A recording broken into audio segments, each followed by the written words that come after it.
डालेंगे आज की बड़ी खबरों पर। शुरुआत करेंगे दुनिया की सबसे बड़ी खबर के साथ। बहुत बड़ी खबर है। अब इजराइल ने हिजबुल्लाह चीफ हसन नसरअल्लाह के दामाद हसन जाफर अल कासिर के मारे जाने का दावा किया है। न्यूज एजेंसी AFP ने सूत्रों के हवाले से बताया कि इजरायली सेना ने बुधवार को सीरिया की राजधानी दमिश्क में हवाई हमला किया था, जिसमें नसरअल्लाह के दामाद हसन जाफर अल कासिर की मौत हो गई है। दरअसल आपको बता दूं, इजराइल एक साथ कई मोर्चों पर लड़ाई लड़ रहा है। इजरायली सेना लेबनान में हिजबुल्लाह है, गाजा में हमास, यमन में हुती और इसके अलावा सीरिया और ईरान का भी सामना कर रहा है। अच्छा, बड़ी खबर ये भी देखिए, दुनिया के चाहे किसी भी जगह जब दो देशों के बीच तनाव पैदा होता है तो इसका असर पूरी दुनिया में देखा जाता है। इजराइल पर ईरान के मिसाइल हमलों के बाद क्रूड ऑयलों की कीमतों में बढ़ोतरी हो गई है। इस वजह से ऑयल की सप्लाई पर भी असर पड़ रहा है। एक्सपर्ट्स का कहना है कि अगर ऑयल की कीमतों में तेजी जारी रहती है तो यह भारतीय इकोनॉमी के लिए एक बड़ी मुसीबत बन सकता है।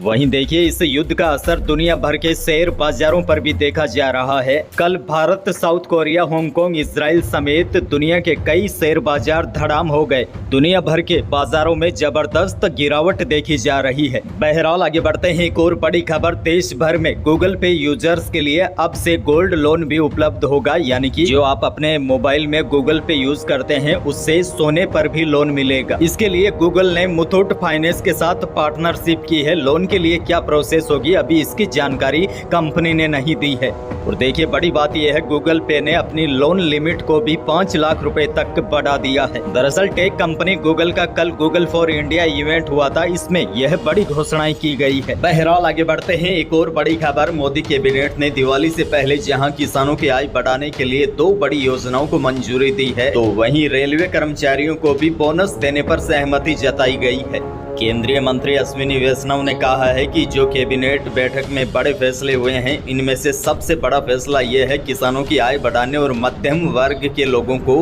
खाद्य सुरक्षा सुनिश्चित करने से जुड़ा है। इसके 2 स्तंभ है, PM राष्ट्रीय कृषि विकास योजना और करसोंती योजना। इन दोनों योजनाओं के लिए करोड़ों रुपए का बजट तय किया गया है।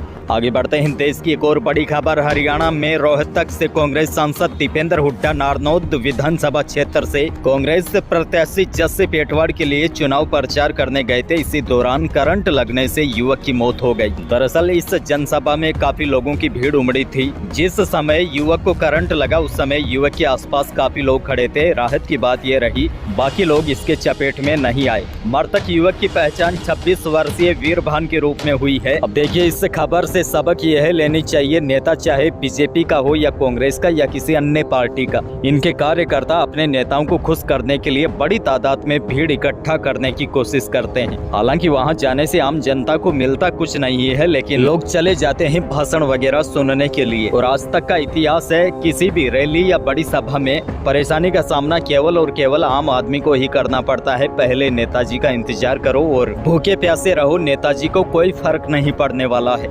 आपकी फिक्र है तो केवल और केवल आपके घर वालों को है। वैसे बड़ी रैलियां और सभाओं में भले ही जाए, लेकिन खुद की रक्षा आप खुद को ही करनी है। नेताओं के भरोसे ना रहे, नेताजी आएंगे और चले जाएंगे। अच्छा, कई बार आपने देखा भी होगा, जब किसी नेता का काफिला निकलता है तो कई लड़के तो गाड़ियों की खिड़कियों के बाहर लटके रहते हैं और नेताजी जिंदाबाद के नारे लगाते हैं, भले ही नेताजी उनको जानते भी न हो। अच्छा, आपने आजकल देखा होगा, नेताजी के स्वागत के लिए क्रेनें भी मंगवाई जाती है। यानी कि सड़क के दाएं और बाएं 2 क्रेन खड़ी कर दी जाती है और उन क्रेनों पर फूल लेकर बच्चों को खड़े कर दिए जाते हैं और उनको बोला जाता है जैसे ही नेताजी आए तो ये फूल बरसाने हैं। इससे भी बच्चों के साथ बड़े हादसे हो सकते हैं, क्योंकि ऊपर बिजली के तारों का भी खतरा बना रहता है और भी हादसे हो सकते हैं। और चिंता की बात यह है, यह चलन राजस्थान के अधिकांश जिलों में बढ़ता ही जा रहा है।